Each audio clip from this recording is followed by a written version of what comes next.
والسلام علیکہ یا خاتم النبیین وعلی آلک و صحابک یا رحمت للعالمین۔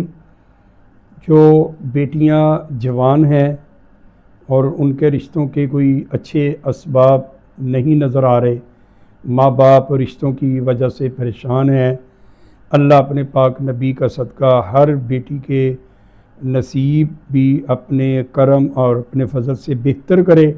جن بیٹی کے یا بیٹے کے رشتوں کے لیے ماں باپ پریشان ہیں، ان کے لیے میں یہ قرآنی عمل بتا رہا ہوں۔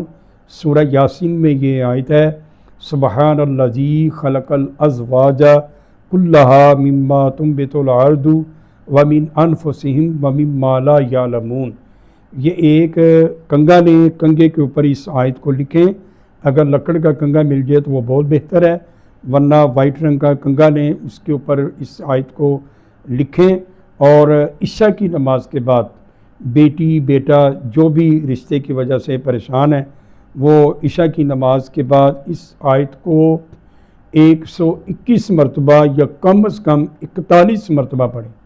41 مرتبہ پڑھنے کے بعد ہاتھ اٹھا کر 21 مرتبہ یہ پڑھنا ہے، یا ربنا یا ربنا یا ربنا۔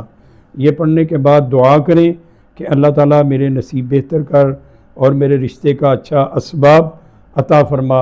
یہ دعا کرے تو انشاءاللہ 41 دن کا یہ عمل ہے، 41 دن کے اندر یا 41 دن کے ختم ہونے کے فوراً بعد انشاءاللہ اللہ تعالیٰ رشتے کا اچھا اپنی رحمت سے اسباب عطا فرمائے گا۔ اس وظیفے کو آگے شیئر کریں اور ہمارے چینل کو لائک اور فالو کریں۔ اللہ تعالیٰ سب پر اپنا کرم فرمائے۔